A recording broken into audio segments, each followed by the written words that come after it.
Aj vaše dieťa narieka, že nechce chodiť na hudobnú náuku? Že ho to nebaví, že ho to nudí, že vlastne ani nevie, na čo sa to má učiť, že chce len hrať na nástroj a nevidí zmysel teórie. A vy? Ako ste to mali, keď ste boli deti? Tiež máte tieto zážitky z detstva? Alebo naopak, chodili ste radi? Napíšte mi do komentára, či ste chodili radi na hodiny hudobnej náuky. Aké máte zážitky, aké máte spomienky? Veľmi ma to zaujíma. Som Michaela Áková a učím hudobnú náuku v základnej umeleckej škole. Okrem toho som aj pedagóg klavíra a učím hravú teóriu skupinu domoškolákov. Takže pôsobím tak širokospektrálne a to ma veľmi baví, pretože všade využívam rovnaký princíp, ale iným spôsobom. A ten princíp, to je to, čo ma baví, je učiť hravo.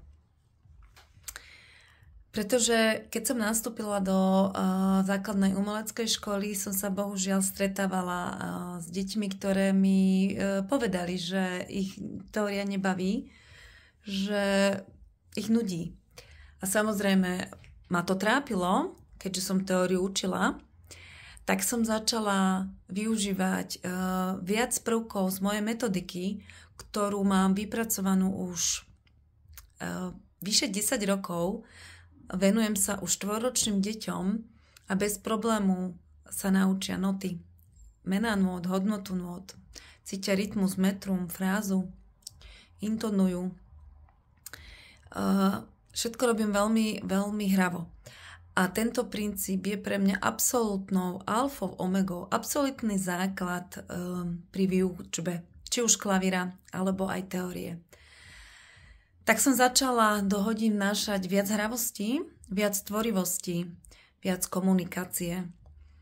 Naše hodiny sú vedené tak, aby deti boli zúčastnené.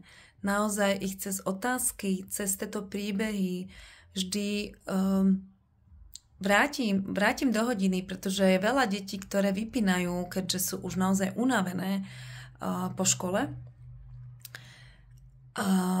Keďže chcem, aby vnímali môj výklad, pretože predsa len teória je teória, musela som nájsť určitý nový spôsob, ako ich zaujať. A myslím si, že toto je v tejto dobe veľmi dôležité, pretože čím ďalej viac detí má rôzne poruchy učenia. A áno, nájde sa stále veľa šikovných detí s vysokým intelektom, ktorým netreba špeciálne vysvetliť nejaký hudobný pojem, ale stále je viac a viac detí s poruchami učenia a tieto potrebujú úplne iný prístup. A ak chcem, aby na hodinách boli zúčastnení a nevyrušovali, pretože tieto deti tým, že nerozumejú výkladu, často vyrušujú, potrebujem to učivo vysvetliť dostatočne zrozumiteľne. A verte či nie, aj šikovné deti si veľmi radi vypočujú nejaký príbeh a veľakrát mi povedia, že ich to takto viac baví.